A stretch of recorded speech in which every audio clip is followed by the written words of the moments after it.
Malaysia is quietly becoming one of the most interesting economies in the world right now, and most people aren't paying attention. Over the past 2 decades, this country has transformed from a relatively modest economy into a fast-growing, highly diversified powerhouse in Southeast Asia. But here's the thing. Malaysia didn't follow the typical path. It didn't try to become the next China. It didn't rely purely on massive population growth. Instead, it played a smarter, more strategic game. And that's exactly why investors are starting to take it seriously. Before we dive deeper, if you enjoy simple, engaging breakdowns of global economies and investing trends, make sure you subscribe. It really helps the channel grow and keeps you ahead of the curve. Now, let's talk about what actually makes Malaysia so unique. Geographically, it's in a near-perfect position. Sitting right along the Strait of Malacca, one of the busiest shipping routes in the world, Malaysia is essentially plugged into global trade. Around a quarter of global trade flows through this region. That's not just an advantage. That's a strategic goldmine. It means Malaysia is constantly connected to the movement of goods, energy, and capital between East and West.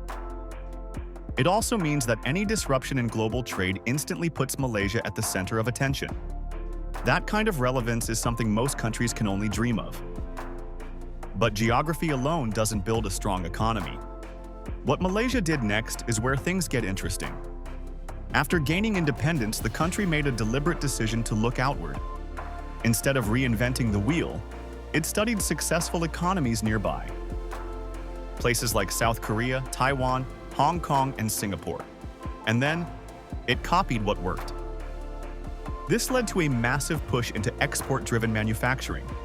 Industries like textiles came first, then electronics, then higher-value production.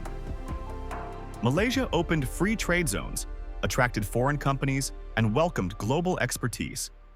It created an environment where international businesses felt safe, welcomed, and profitable. And it worked.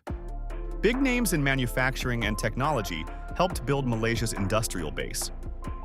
From automotive to semiconductors, the country became deeply integrated into global supply chains. Factories weren't just producing for local demand, they were producing for the world. But here's the key insight. Malaysia didn't just grow fast, it grew smart. The government reinvested heavily into infrastructure. Roads, ports, airports, and digital connectivity all improved rapidly. These weren't just vanity projects. They were strategic investments designed to attract even more business activity. Today, Malaysia's infrastructure is better than many wealthier nations. That makes it incredibly attractive for businesses, and also for people. Because here's something a lot of investors overlook. Malaysia offers a high quality of life at a relatively low cost. Modern cities, reliable healthcare, good internet, and strong public services. All without the extreme costs you'd find in major global cities.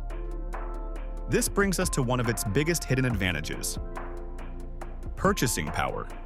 In simple terms, your money goes a lot further in Malaysia. An income that feels average in the US or Europe can provide a very comfortable lifestyle here. Housing is more affordable, food is cheaper, services cost less. And yet, the overall experience still feels modern and developed. That's why digital workers, entrepreneurs, and expats are increasingly drawn to the country. They can earn globally and spend locally. It's a powerful combination. And it also attracts foreign investment. Businesses see lower operating costs while still accessing modern infrastructure and skilled labor. Margins improve, risks stay manageable, opportunities expand. But of course, no growth story is perfect, and Malaysia has its share of challenges. One major issue is its reliance on foreign investment. While external partnerships helped build its economy, they also created dependency. If global demand slows, Malaysia feels it. If partner countries stop innovating, Malaysia risks falling behind. If supply chains shift elsewhere, investment can disappear just as quickly as it arrived. And this is already starting to show. There are concerns that without stronger local innovation, growth could stall. This is what economists call the middle-income trap. It's when a country grows quickly, but then struggles to reach high-income status. Wages rise, but productivity doesn't keep up. Costs increase, but value creation stagnates. And suddenly, growth slows down. Another challenge is rising competition. Countries like Vietnam and Indonesia are now offering even lower costs. They're attracting factories, investors, and global attention. That means Malaysia has to move up the value chain. It can't compete on price forever. It needs innovation. It needs technology. And most importantly, it needs talent. That's why the government is now focusing heavily on education, especially in STEM fields. They're investing in training engineers and building a more skilled workforce. They're trying to create not just workers, but innovators. People who can design, build, and improve products, not just assemble them. At the same time, Malaysia is pushing into high-tech industries like semiconductors. And this is a big deal. The country already plays a key role in global chip supply chains, especially in testing and packaging. This might not sound glamorous, but it's absolutely critical. Without this stage, chips simply don't reach the market. With rising global demand, this sector could drive the next phase of growth, especially as companies look to diversify supply chains beyond traditional hubs. Malaysia is positioning itself as a reliable alternative.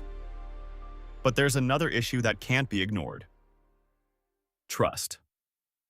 For any economy to reach the next level, strong institutions matter.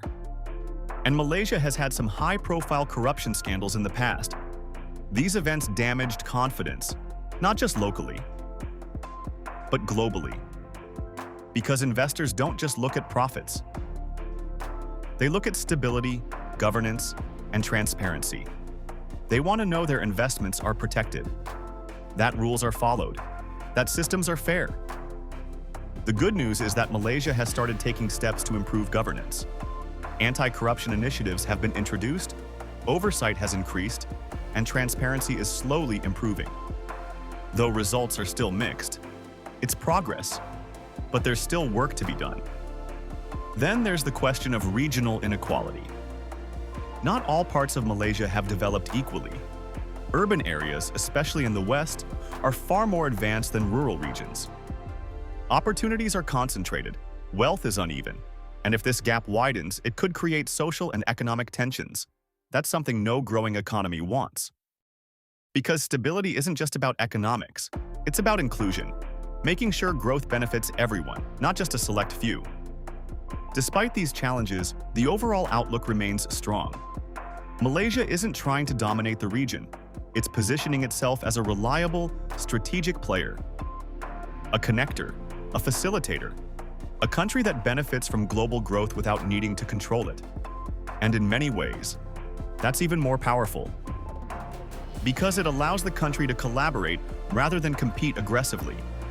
It works closely with neighbors, trades heavily within Southeast Asia, builds partnerships instead of rivalries, and benefits from shared success. This isn't a zero-sum game. As the region grows, Malaysia grows with it. As trade expands, Malaysia benefits. As technology spreads, Malaysia adapts. So what does all of this mean? Simple. Malaysia is at a turning point. It has already proven it can grow. Now it needs to prove it can evolve. If it succeeds, it could become one of the most influential economies in Asia, not just because of its size, but because of its strategic importance, because of its flexibility, because of its ability to adapt in a rapidly changing world. And that's something investors should not ignore. This isn't just a story about growth, it's a story about positioning, about strategy, about playing the long game in a world that is constantly shifting. If you made it this far, you're clearly serious about understanding global economics. So make sure you subscribe for more deep dives like this. And if you want to explore tools, resources, or products that can help you on your investing journey, check out the links in the description below.